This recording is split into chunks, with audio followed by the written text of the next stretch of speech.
Magandang araw mga kaibigan.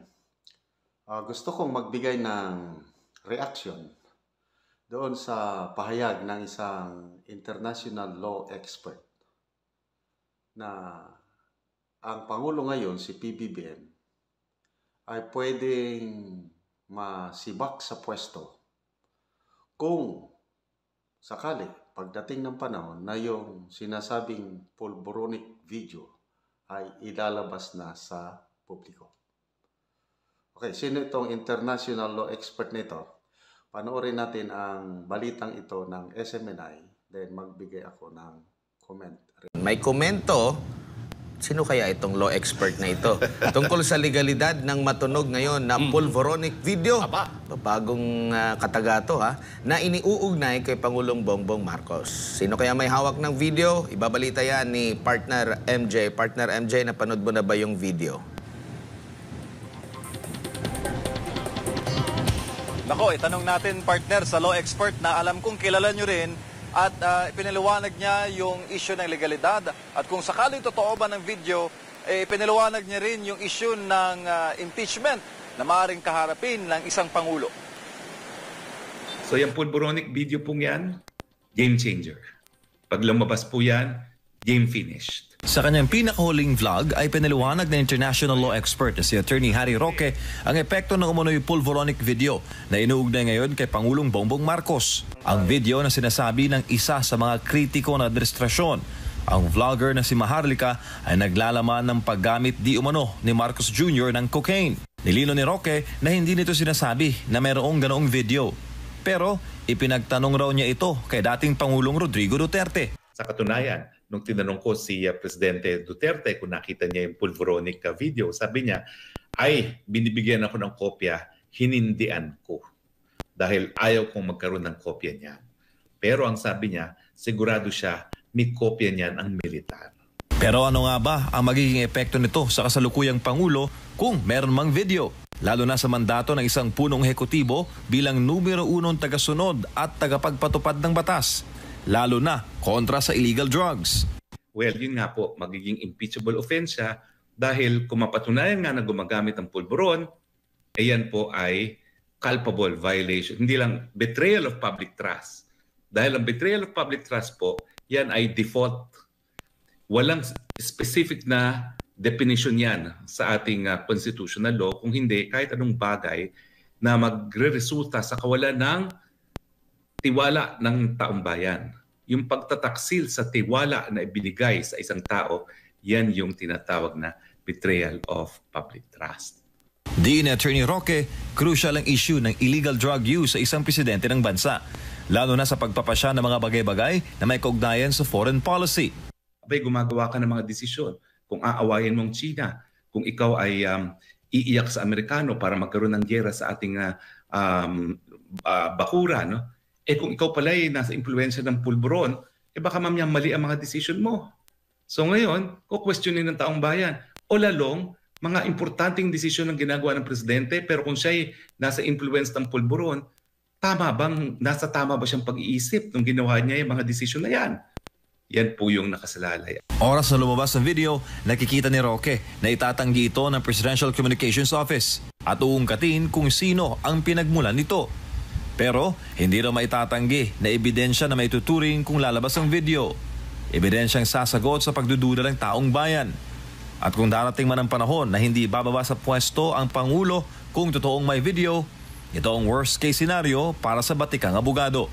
At kung dumating sa punto na talagang galit na galit ng taong bayan at nais nang bumaba sa pwesto ang presidente at hindi siya duminggin sa tawag ng mga taong bayan, may posibilidad talaga na magkaroon ng malawakang pagkaaklas. At pag yan po'y nangyari, kinakailangan pumanig na ang ating mga kasundaluhan at kapulisan.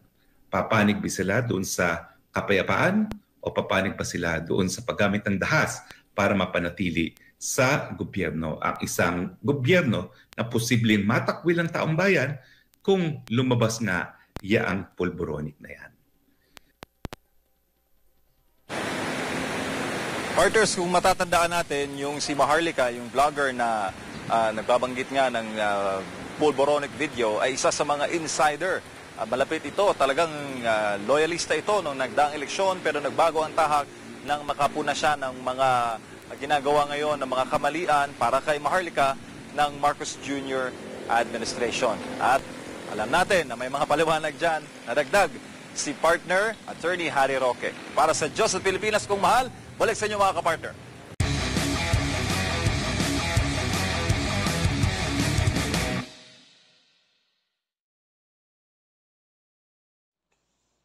So yan po, napakinggan natin si Attorney Roque sa kanyang latest vlog na pag ilalabas na sa publiko ang alleged pulburon video, pwedeng basihan para ma-impeach ang Pangulo on the grounds of betrayal of public trust. Okay. Kaya ang tanong is, sino ang may hawak ng pulburon video at kailan ito ilalabas? Okay. Binabanggit ni Attorney Roque ang source niya, ang source ng balita ay si Maharlika kasi blinag ito ni Maharlika, I think, December last year. Tapos ito ang maganda ngayon. Tinanong ni Attorney Roque si PRRD kung may kopya ba ang dating Pangulo. Alam niyo naman, pag sumagot ang Pangulo, dapat you read in between the lines. Nung una, meron siyang sinabi, wala yan. Di ba? May parang press conference noon. Tinanong ng media yung pulburon video. Wala yan. Sabi niya. Ito naman si Attorney Roque, very close yan si Attorney Roque at PRRD. Tinanong kung may kopya siya. Anong sagot ng presidente? Ayokong magkaroon ng kopya. Binibigyan ako ng kopya, ayokong magkaroon ng kopya. Ibig sabihin, napanood na ng dating Pangulo, si PRRD, ang pulburon video. Kasi ano ang basihan ni PRRD ng before election ng 2022, sinabi niya na presidente na yan, ang kandidato na yan is adik. Tapos inulit niya nung Davao Rally, in public, sinabi niya, may presidente tayong bangag, adik. Anong basihan niya? Yung mga ganong very serious accusations. Tingin ko, napanood niya na yun. Ang next is, may kopya ba siya? Wala. Yan na. It's chase game na yan. Political strategy na yan. Kung may hawak siya, wala, nasa taong bayan ng mag-analisa. May alas ang Pangulong Duterte. Hindi siya mag-akusa ng ganong grabing pag-akusa kung wala siyang hawak na alas. Kasi kung ano pa yan, yung parang marites lang, yung paninira, dapat ang PBBM government o si PBBM mismo, dapat kinasuhan na si PRRD. Dahil napakabigat yung ganong accusation. Bakit hanggang ngayon hindi nila kinakasuhan si PRRD? Bakit hanggang hindi pa nila sinasagot? Anong sagot ng Pangulo nung tinanong? Tinalikuran lang niya. Fentanyl lang yan, parang gano'n. Hindi naman niya dininay categorically na I'm not using drugs. Never I have used drugs. Tapos yung challenge, magpa-drug test. Bakit ayaw tanggapin yung challenge? Something like that. So, it remains to be seen. Basta may hawak ng pulburon video, yun ang analysis ko. Kung kailan ilalabas, it's a matter of timing. Sabi ni Attorney Roque, pag ilabas na, ay pwedeng grounds for impeachment. But sa sitwasyon ngayon, kahit ilabas yan, hindi mai-impeach ang Pangulo. Kasi nandyan sa Kamara, sa Kongreso, ang pinsan.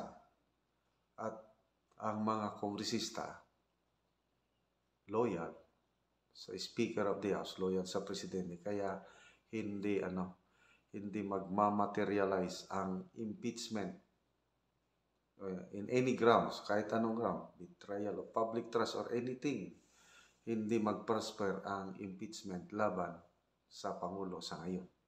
Kaya, yun ang tingin ko na hindi pa ilalabas kung sino ang may hawak. Dahil wala rin eh.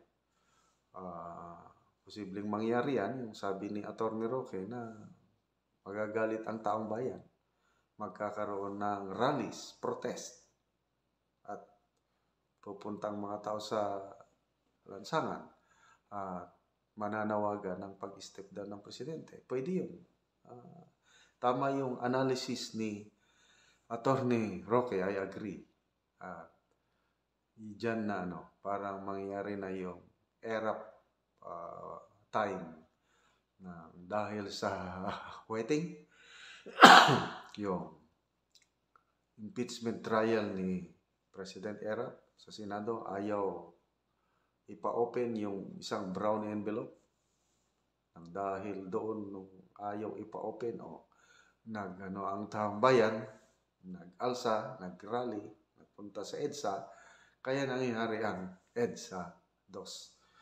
So, may mangyari bang EDSA 3? I don't know. It remains to be seen. At napaka-fragile po ang ating political situation ngayon. Sana mag-stabilize na. Kasi ang nasisira ang ating ekonomiya, ang ating mga nasa laylayan. Sana matapos na ang mga isyong ito. Yung hindi totoo, magpa-drug test na lang ang Pangulo. Kasi kung ako ang inaakusahan, sige, drug test niyo ako. Di ba? Napakasimple. Ano yan? Ihi, buhok, whatever. Drug test niyo ako, public. Wala akong tinatago. Ganun lang sana kasimple. Kailan yung mangyari, I don't know. Depende lahat yan sa Pangulo.